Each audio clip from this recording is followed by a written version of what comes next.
ನಮ್ಮ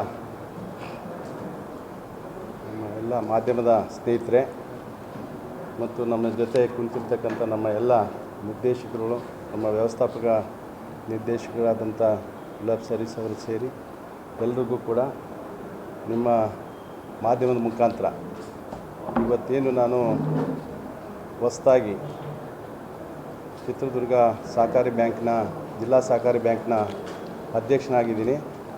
ಅದಕ್ಕೆ ವೇದಿಕೆ ಮೇಲಿರ್ತಕ್ಕಂಥ ಎಲ್ಲ ನಮ್ಮ ಡೈರೆಕ್ಟ್ರುಗಳು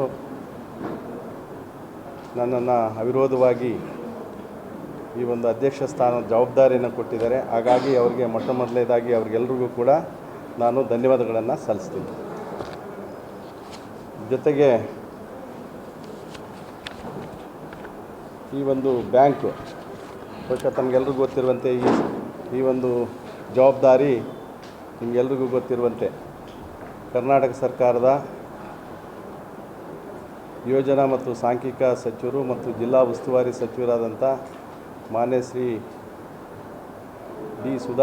ದಿವಂಗತ ಡಿ ಸುಧಾಕರಣ್ಣವರ ಒಂದು ಅವರು ಅನಿರೀಕ್ಷಿತವಾಗಿ ಮೃತರಾದ ಪ್ರಯುಕ್ತ ಈ ಒಂದು ಸ್ಥಾನ ಬಂದಿದೆ. ಈ ಸಂದರ್ಭದಲ್ಲಿ ಅವರ ಆತ್ಮಕ್ಕೆ ಶಾಂತಿಯನ್ನು ನಿಮ್ಮ ಮುಖಾಂತರ ಇನ್ನೊಮ್ಮೆ ಕೋರ್ತಾ, ಈ ಬ್ಯಾಂಕು ಏನು ಚಿತ್ರದುರ್ಗ ಜಿಲ್ಲಾ ಸಹಕಾರಿ ಬ್ಯಾಂಕು 1955ರಲ್ಲಿ ಪ್ರಾರಂಭ ಆಗಿ ಇಲ್ಲಿವರೆಗೆ ಸುಮಾರು 70 ವರ್ಷಗಳ ಕಾಲ ಈ ಚಿತ್ರದುರ್ಗ ಜಿಲ್ಲೆಯ ರೈತಾಪಿ ಜನರಿಗೆ ಏನಾದರೂ ಉದ್ದೇಶ ಏನಿದೆ ಆ ಉದ್ದೇಶವನ್ನು ಈಡೇರಿಸ್ತಾ ಈಗಾಗಲೇ 70 ವಸಂತಗಳನ್ನು ಕಂಡು ಈಗ ರಾಜ್ಯದಲ್ಲಿರ್ತಕ್ಕಂಥ 21 ಇಂಥ ಬ್ಯಾಂಕ್ಗಳೇನಿದೆ DCC ಬ್ಯಾಂಕ್ಗಳು ಆ ಒಂದು ವ್ಯವಸ್ಥೆಯಲ್ಲಿ ಒಂದು ಉತ್ತಮವಾದ ಪರಿಸ್ಥಿತಿನಲ್ಲಿ ಇದೆ ಅಂಥೇಳಿ ಭಾವಿಸ್ಬೋದು. ಇದನ್ನೆಲ್ಲ ನೋಡಿದಂಥ ಸಂದರ್ಭದಲ್ಲಿ ಈ ಬ್ಯಾಂಕಿನ ಒಂದು ಕಾರ್ಯವ್ಯಾಪ್ತಿ ಏನು ಚಿತ್ರದುರ್ಗ ಜಿಲ್ಲೆಯಲ್ಲಿ ಈ ಒಂದು ಜಿಲ್ಲಾ ಸಹಕಾರಿ ಬ್ಯಾಂಕ್ ಜಿಲ್ಲಾ ಕೇಂದ್ರ ಸಹಕಾರಿ ಬ್ಯಾಂಕ್ ಇದೆ. ಅದ್ರ ಜೊತೆಗೆ ನಮ್ಮ 6 ತಾಲೂಕುಗಳಲ್ಲಿ ಜಿಲ್ಲೆಯ 6 ತಾಲೂಕುಗಳ ಪೈಕಿ 22 ಇಂಥ ಒಂದು ಸಹಕಾರಿ ಬ್ಯಾಂಕ್ಗಳನ್ನು ಕೂಡ ನಾವು ಹೊಂದಿದ್ದೀವಿ. ಜೊತೆಗೆ ಇಲ್ಲಿ ಸಿಬ್ಬಂದಿ ಸುಮಾರು 160 ಸ್ಯಾಂಕ್ಷನ್ ಸ್ಟ್ರೆಂತ್ ಇದೆ. ಅದರಲ್ಲಿ ಇಲ್ಲಿವರೆಗೂ ನಮಗೆ 151 ಜನ 9 ಹುದ್ದೆಗಳು ಮಾತ್ರ ಖಾಲಿ ಇರ್ತಕ್ಕಂಥದ್ದು. ಅದನ್ನು ಹೊರತುಪಡಿಸಿ ನಮಗೆ ಸ್ವಂತ ಕಟ್ಟಡ ಹಿರಿಯೂರು, ಮೊಳಕಾಲ್ಮೂರು, ಹೊಸದುರ್ಗದಲ್ಲಿ ನಮ್ಮ 3 ತಾಲೂಕಲ್ಲಿ ನಾವು ಸ್ವಂತ ಕಟ್ಟಡವನ್ನು ಹೊಂದಿದ್ದೀವಿ. ಜೊತೆಗೆ ಸದಸ್ಯತ್ವ ಸುಮಾರು 422 ಸಹಕಾರಿ ಸಂಘಗಳ ಬ್ಯಾಂಕಿನ ಸದಸ್ಯವನ್ನು ಈ ಬ್ಯಾಂಕು DCC ಬ್ಯಾಂಕು ಹೊಂದಿರತಕ್ಕಂಥದ್ದು. ಸುಮಾರು ಷೇರು ಬಂಡವಾಳ 106 ಲಕ್ಷ 106.26 ಕೋಟಿ 141 1.41 ಕ್ರೋರ್ಸು ಇದ್ರದ್ದು ಸರ್ಕಾರದ ಒಂದು ಷೇರು ಇದರಲ್ಲಿ.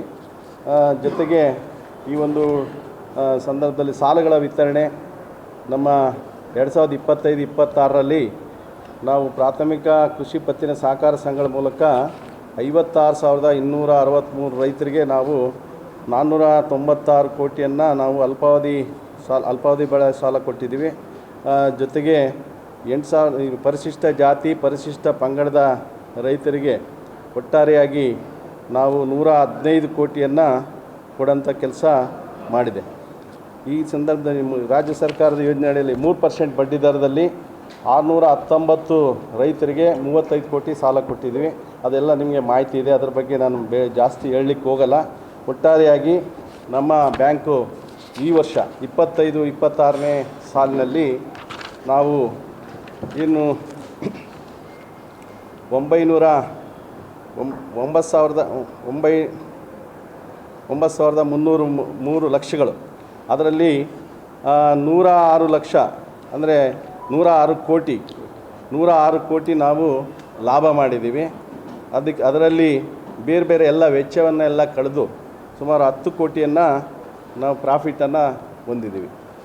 ಒಟ್ಟಾರೆಯಾಗಿ ಈಗಿನ ಒಂದು ಉದ್ದೇಶ ಇವತ್ತಿನ 2026 ಮತ್ತು 27ಕ್ಕೆ 2026-27ಕ್ಕೆ ನಮ್ಮ ಗುರಿ ಅಲ್ಪಾವಧಿ ಬೆಳೆ ಸಾಲ ವಿತರಣೆ ಗುರಿ ನಮ್ಮದು ಸುಮಾರು 5 ಲಕ್ಷದವರೆಗೆ ಶೂನ್ಯ ಬಡ್ಡಿ ದರದಲ್ಲಿ ನಾವು 60,000 ರೈತರಿಗೆ ಸುಮಾರು 558 ಲಕ್ಷ ಕೋಟಿ 558 ಕೋಟಿ ಲಕ್ಷ ಸಾಲ ಕೊಡೋಂಥ ಒಂದು ಗುರಿಯನ್ನು ಹೊಂದಿದ್ದೀವಿ. ಅದರಲ್ಲಿ 7,152 ರೈತರು ಪರಿಶಿಷ್ಟ ಜಾತಿಯವರು, ಅವರಿಗೆ 70 ಕೋಟಿ 98 ಲಕ್ಷ, ಮತ್ತು ಪರಿಶಿಷ್ಟ ಪಂಗಡದ ರೈತರು 8,344, ಅವರಿಗೆ 76 ಕೋಟಿ. ಇಂಥ ಒಂದು ವ್ಯವಸ್ಥೆಯನ್ನು ನಾವು ಗುರಿಯನ್ನು ಹೊಂದಿರ್ತೀವಿ.